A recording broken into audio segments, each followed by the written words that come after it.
Welcome back, my dear students. Today we will be discussing drugs acting on uterus. I had asked you to read few drugs like oxytocin so that it will be easier for you to understand today's class. I hope some of you have done it. Let's go into our topic. So today we are going to discuss drugs acting on the uterus. Okay, before going into the topic, let's see the physiology of uterus. Uterus has an endometrium and myometrium, as we all know. Now, the sensitivity of myometrium that is dependent upon the hormonal and gestational status. The sensitivity of myometrium to drugs is dependent upon hormonal and gestational status. So, what will happen if there is change in sensitivity? Either there is relaxation or there is stimulation. So, two groups of drugs that will act on the uterus: uterine stimulants that will stimulate the uterus and cause increase in contraction of the uterus. They are otherwise known as oxytocin drugs or abortifacients. So uterine stimulants are otherwise called as oxytocin drugs or abortifacients. Abortifacients nothing but used for abortion, where we expel out, increasing the contraction, expel out the product of conception inside the uterus. Then the group of drugs that will cause uterine relaxation or decreasing the uterine motility and relaxing the uterus. They are otherwise known as tocolytics, uterine relaxants or tocolytics. Now, for your exam, two kinds of question can be asked: either two examples from these two groups of drugs, or short notes on uterine stimulants or uterine relaxants. These are the commonest questions that are asked from this part of the topic. Okay, now coming to us. Okay, let me give you a brief description about uterine stimulants. As I told you, uterine stimulants are nothing but those which will increase, those drugs which will increase the uterine contraction. That especially we can use you increase contraction at the time of delivery, during delivery, or at various stages of delivery, where we require more contraction to expel the baby out. Other uses, or the main uses, include induction of abortion. See, suppose some babies will have anomalies which can be detected by USG scan. Uh, for such babies, we induce abortion. So we can first, if it is at an early stage, we can give medical termination by giving medicine. For such cases we use uterine stimulants. Okay, so the uses include induce abortion, minimize postpartum hemorrhage, augment abnormal labor, and preventing the early rupture of membranes. The second group of drugs that acts on the uterus include uterine relaxants or tocolytics. But the property is to decrease the uterine motility and relax the uterus. What are the uses? Their uses are: one, to delay the labor. So where do we need to delay the labor? In cases where there is premature contraction, early contraction of uterus. Suppose a female has contraction at the 29th or 32nd week. That is little a bit earlier. If it is okay if the patient has a contraction at 36 weeks. Suppose the patient has contraction at 30 weeks or 33 weeks, we go for a relaxation of the uterus. At that time, we use this group of drugs, that is uterine relaxants or tocolytics. Uses include to delay labor, to arrest threatened abortion, and to treat dysmenorrhea.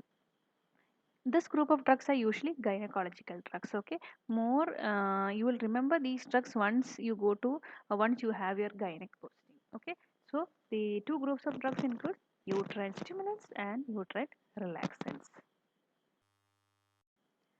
Okay, we will just classify the drugs, that is uterine stimulants and the tocolytics or relaxants.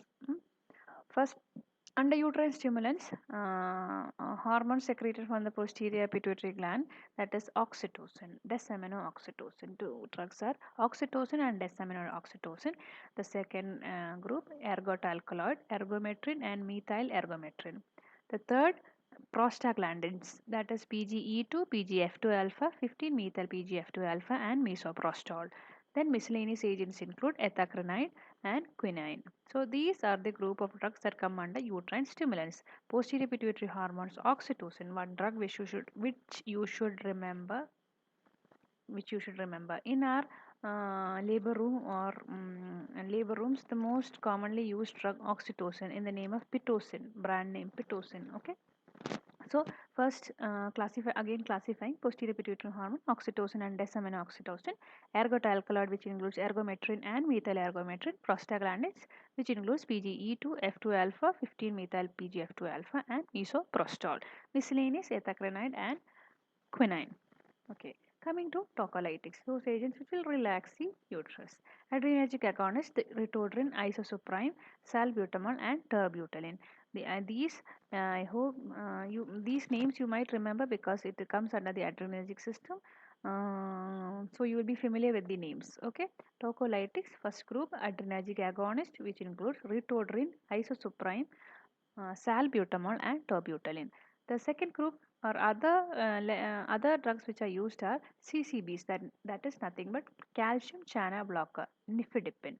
Then comes oxytocin blockers, atosiban, magnesium sulfate, and miscellaneous drugs. So the tocolytics that are generally used includes adrenergic agonist, calcium channel blockers, oxytocin antagonist or blockers, plus magnesium sulfates. Okay, magnesium sulfate. Okay. Okay, today's class we will just discuss about uterine stimulants. And the first drug under uterine stimulants are oxytocin. Oxytocin is a hormone that is secreted by the posterior pituitary gland. More specifically, if you ask me, the paraventricular nuclei of the hypothalamus. All the times and nowadays, for both, it is used for childbirth contraction. The chemistry. If you look into the chemistry, the structure of oxytocin, it is nothing but octapeptide containing of 8 amino acid peptide. Similar to vasopressin. Vasopressin is also another hormone that is secreted by the posterior pituitary. Now, only thing they differ is the amino acid in the amino acid in two amino acid, that is position 3 and position 8. This is not important for you, but just I just kept the slide. Coming to the synthesis, storage, and release of oxytocin. As I told you in my previous slide, oxytocin is secreted by the paraventricular nucleus of the hypothalamus. Hmm.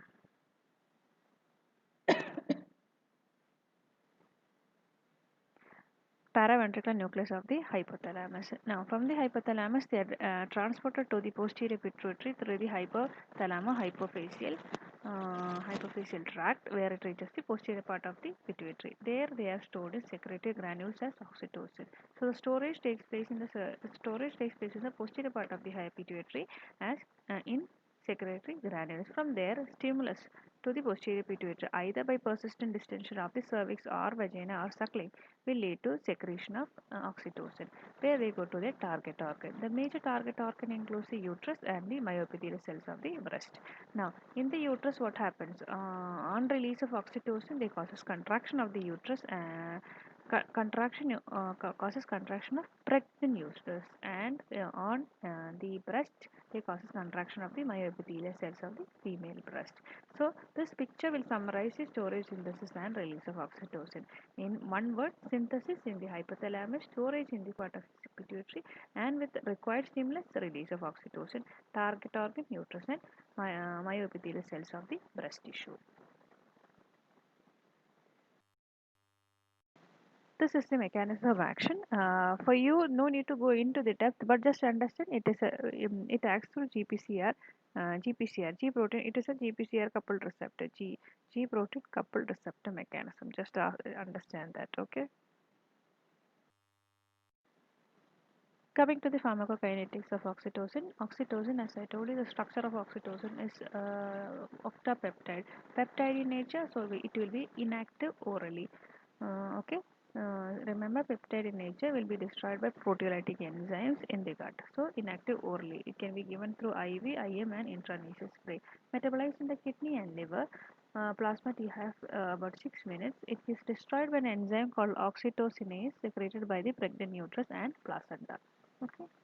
Preparation all no need to understand now, but understand the pharmacokinetic not given orally because it is peptide in nature. It will be inactivated in the gut by the gut acids. Okay. Coming to the pharmacodynamic action. Okay. Our target organ is the uterus. What is the action of oxytocin on our uterus, especially in pregnant uterus? It increases the force and frequency of contraction in pregnancy.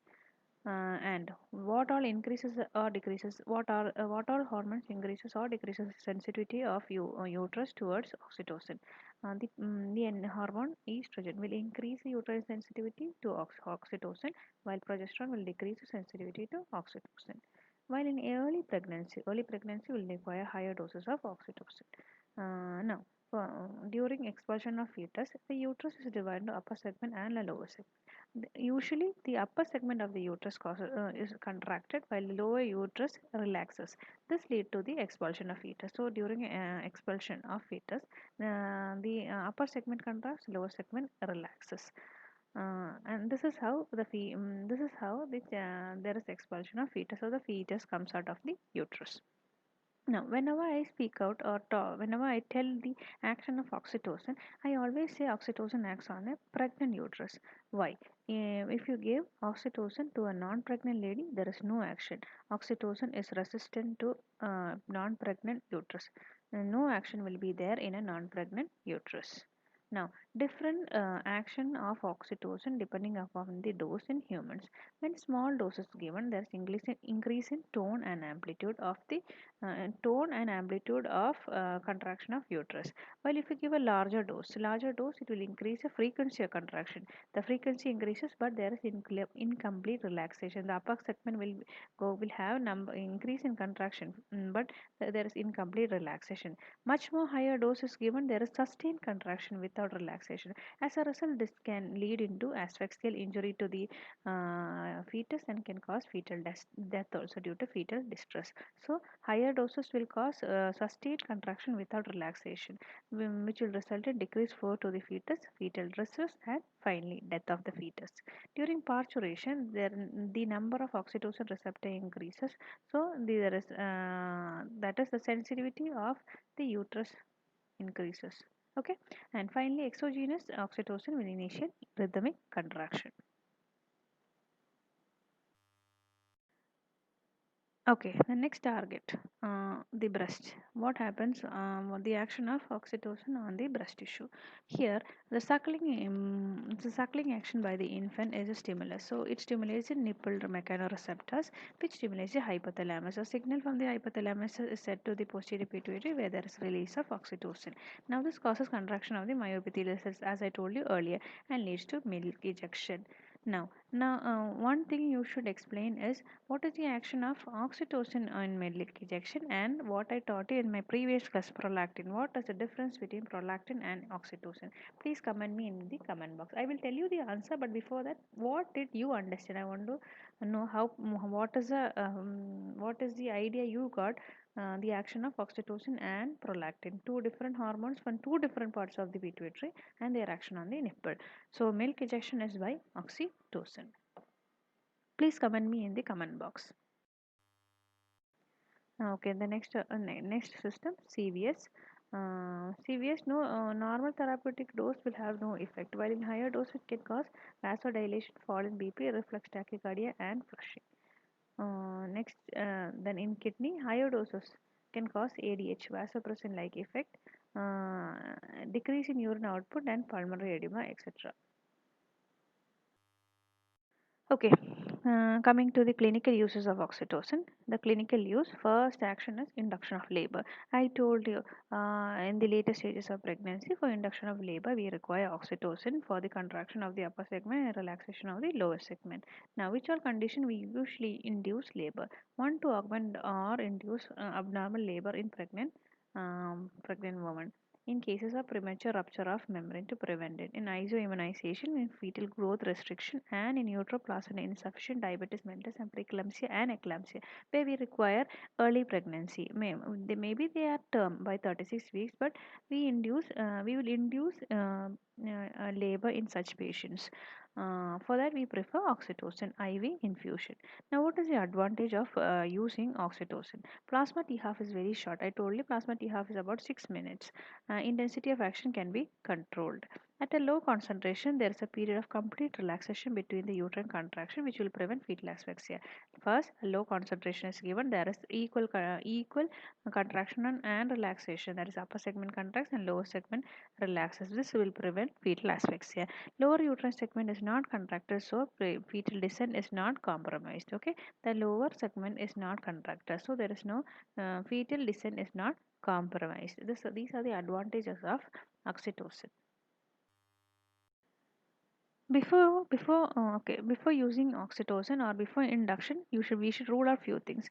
Fetus is not in the not in any abnormal position. Suppose it is in the breech position. Breech means sitting position of uterus, position of the baby. Now in such cases we cannot induce labor. So always it should be the baby's head should be down. Head should be down. Then there is no fetal distress. There is no placental abnormalities, and there is no previous uterine surgery. Okay, before inducing any labor, we should check upon all these. There is no such things like abnormal fetal position, fetal distress, placental abnormalities, and previous uterine surgery. These terms and these conditions all will be familiar once you start with your gynec posting. I hope you have started with gynec posting, and you might be knowing few things whatever I say now. Okay, now oxytocin, I told you in the gynec ward we use the term we usually hear is pitocin. Okay, pitocin or syntocinon. They are administered by IV infusion. 5 units 5 international unit is diluted in 500 ml of glucose or saline solution. Okay, the second use uterine inertia. There, that is, the uterus does not have enough contractive power during labor.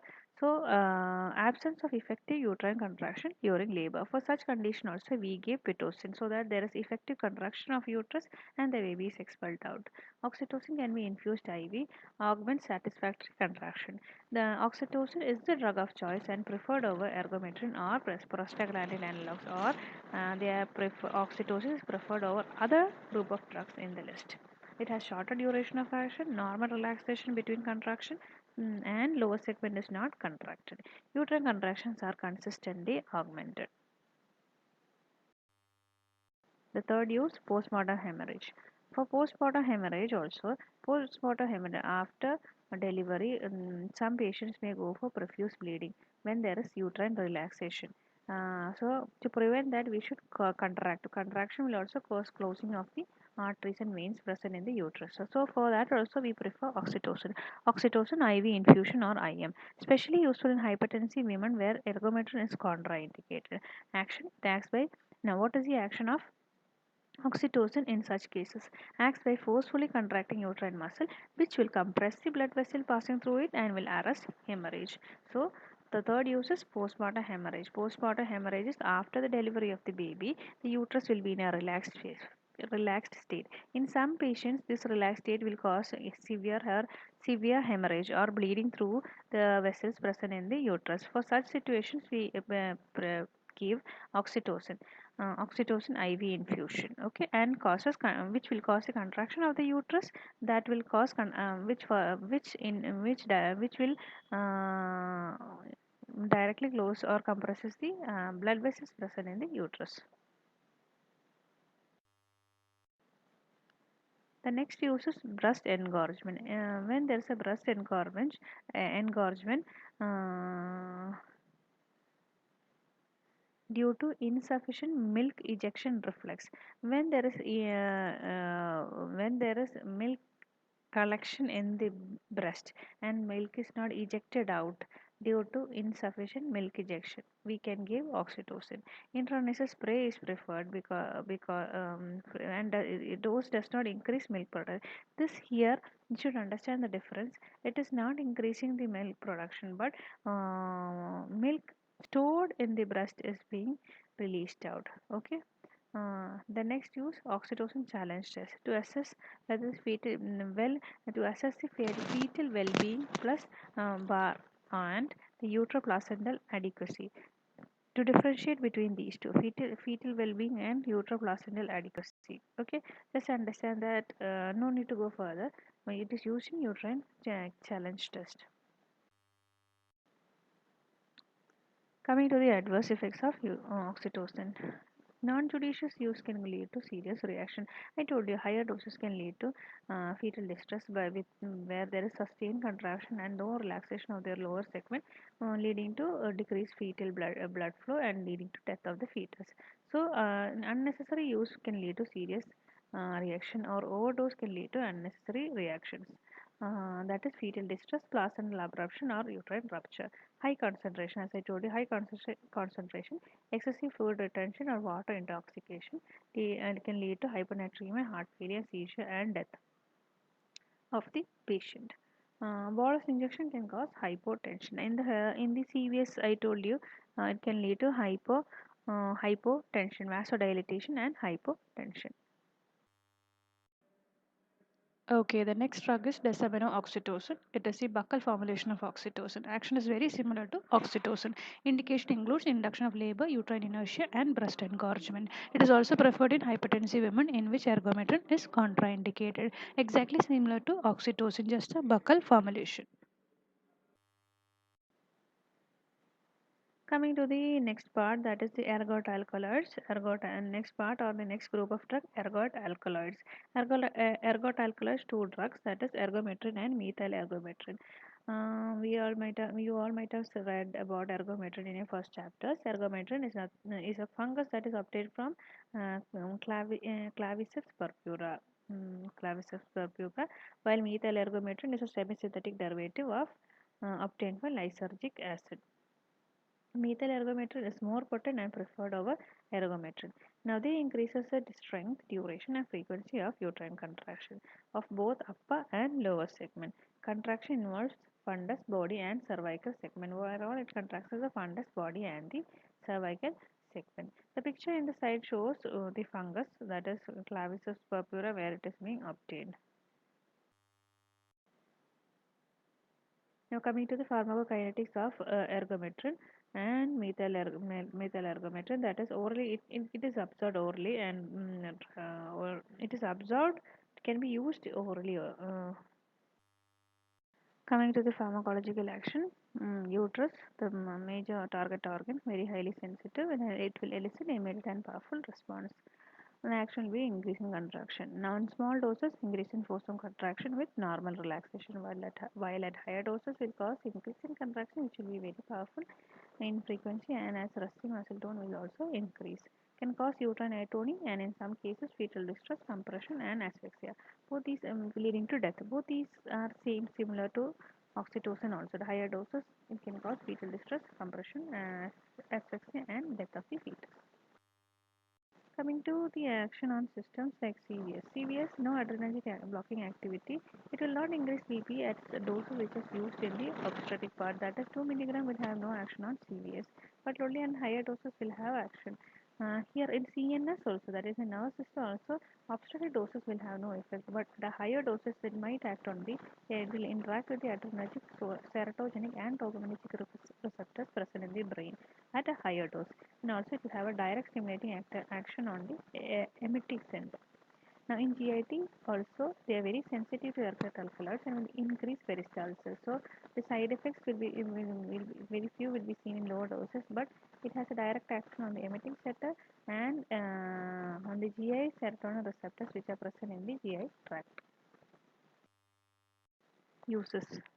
Here, ergometrin. The first and primary action or use for ergometrin is nothing but PPH, postpartum hemorrhage, used in prophylaxis and treatment of PPH.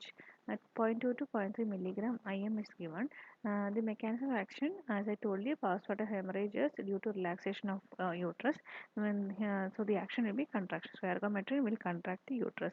It will cause sustained tonic uterine contraction where uterine blood vessels will be compressed by the myometrial meshwork and which will stop the bleeding. Methyl ergometrin is preferred over ergometrin for two reasons, because it is, if a first reason, effective orally, and second small doses less toxic and minimal side effects when compared to ergometrin. It is devoid of adrenergic blocking property, vasoconstriction and emetic activity. So why methyl ergometrin is preferred over ergometrin? Three reasons: effective orally, small doses and less toxic with minimal side effects, and also it is devoid of adrenergic blocking property, vasoconstriction, and emetic activity. Now, the next use management of third stage of labor. Ergometrin, they prevent uterine atony and control bleeding. Nothing same similar to PPH. Uterine atony is prevented and can prevent bleeding. Adverse effects of ergometrin. Ergometrin and methyl ergometrin are less toxic than ergotamine. GI side effects: and increase in BP is very rare, but in higher doses it can decrease milk secretion. Overdose of ergometrin can cause prolonged vasospasm, gangrene of finger and toes due to vasoconstriction effect. Vasoconstrictive property are seen at a very higher or overdose of ergometrin. So, uh, it will cause vasospasm and gangrene of fingers. Now coming to the contraindications of ergotamine. They are contraindicated during pregnancy and before the third stage of labor. Patients with contraindicated patients with hypertension, preeclampsia, eclampsia, porphyria, vascular disease, all these are all vasoconstrictive, have vasoconstrictive property, all these conditions. And ergotamine causes vasoconstriction, leading to aggravation of the above conditions. Threatened abortions, liver and kidney diseases, and presence of sepsis may also cause gangrene. So it is during pregnancy and before it is contraindicated. First one, contraindicated during pregnancy and before the third stage of labor. Uh, Patients with hypertension, preeclampsia, eclampsia, and porphyria, threatened spontaneous abortion, liver and kidney disease, and presence of sepsis. As I told you, ergometrin is not used for induction of labor. That is why it is given during pregnancy. Ergometrin is not used, only in PPH. For the first and foremost use of ergometrin is PPH. PPH. Now coming to the next group of drugs which cause uterine stimulation, that is the prostaglandins. As I told you, 20 prostaglandins are 20 carbon containing fatty acids which are collectively known as eicosanoids. Now they are lipid derivative autocoids. They are obtained from human seminal fluids, ovary, myometrium, and menstrual fluids. All these will have receptors. In the uterus, the myometrium has the receptors for prostaglandins. Now we know many prostaglandins, and the most important prostaglandins in the uterus that is required for contraction is PGF2 and PGE2. These two will increase the tone and amplitude of uterine contraction. Sensitizes the uterus to oxytocin and also this will help in the sensitizing the uterus to oxytocin, also causes oxytocin release. Two actions: sensitization and release. Plus PGF2 alpha helps in the process of labor. Coming to the pharmacological action, the main action of prostaglandins is contraction of uterus. Now, their action is uterine contraction by stimulant effect. Now, are used in cervical ripening or cervical priming, so that easy for delivery and abortions. Luteolytic agents, structural and functional degradation of corpus luteum, and inhibits the secretion of progesterone. PGs, that is prostaglandins, are effective in the second and third trimester. In second and third trimester, prostaglandin increases, and mifepristone is administered prior acid sensitivity of uterus to increases acid sensitivity of uterus to prostaglandins. Adverse effects of prostaglandins: headache, fever, and vasodilatation. These are due to the vasodilative property of prostaglandins. Some prostaglandins increases intraocular pressure, can cause hypertension, diabetes, angina, and epilepsy. PGF2 alpha has more action on more GI effects than PGE2. Smoking and alcohol it should be avoided during use and 48 hours after use. High incidence of adverse effects and delivery complications are very common when prostaglandins are used alone. Now, about prostaglandins, we will have a chapter separately on prostaglandins, which will make things better. Here, just only the prostaglandins involved in the uterus are being mentioned: prostaglandin F2 alpha and prostaglandin E2. So, what are the contraindications? Cardiac, renal, and pulmonary hepatic disorder patients should not should not be given with prostaglandin. So prostaglandin main action contraction. PGF2 alpha and PGE2 are the two main prostaglandins used in you having receptors in the uterus and few side effects. Okay, therapeutic uses of prostaglandins for second trimester pregnancy termination. Usually for termination of pregnancy, gemiprost is given as vaginally suppositories or aspiraceries. Carboprost, which is a PGF2 analog, given IM, and misoprostol, which is given orally or combined with mifepristone. Okay, for therapeutic abortion, medical termination of pregnancy. Therapeutic abortion by medical termination of pregnancy or MTP. These are the various analogs of prostaglandins used which will cause contraction of uterus and expulsion. And cervical priming, as I told you in my first slide of prostaglandins, that is, it is used in cervical priming. The analog used are dinoprostone and endocervical gels to induce labor. This can also be prostaglandins can also be used for postpartum hemorrhage as they are can have the property of contraction, and the analog used is carboprost. Induction and augmentation of, and the next use induction and augmentation of term labor. Dinoprostone is the preferred drug or analog for induction and augmentation.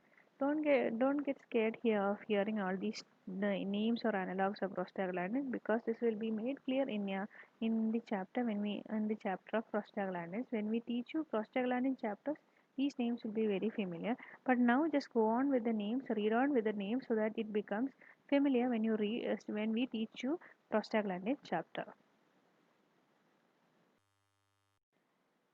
Okay, so we finished with the first group of drug, that is uterine stimulants. Stimulants means that which stimulates or increases the force of contraction of the uterus, and this force of contraction, where all this force of contraction, increasing force of contraction is required. That is for cervical ripening, for inducing labor, for medical termination of pregnancy, that is therapeutic abortion, postpartum hemorrhage, etc. What are the different drugs? Group of drugs. First drug we studied hormone from the posterior pituitary, that is the oxytocin, the main drug. Okay, oxytocin, desaminoxytocin. The second group of drug was ergot alkaloid. Third group was prostaglandins, and there was a fourth group, miscellaneous. If miscellaneous is not required over here to study in detail, we require these three drugs.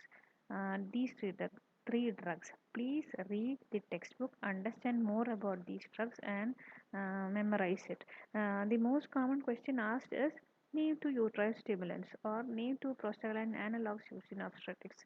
Or the question is write shorthand on uterine stimulants. I hope this class was useful for you. Please do comment in the comment box the difference of what is the action of prolactin and oxytocin. That I to know did you understand what is the difference between prolactin and oxytocin? Please do comment. Those who didn't understand, I will explain it in the next class. Next class, we will be discussing about uterine relaxants, the opposite action of our uterine stimulants. Okay, please comment the answer so that I can find out what you understood from my class. I hope this class was useful. If any difficulty in my explanation or anybody finds it hard to understand, please communicate. Okay. If I am explaining it a very high speed or detailing it in a high greater in a speed way, please to inform me also. And thank you. See you in the next class. Okay.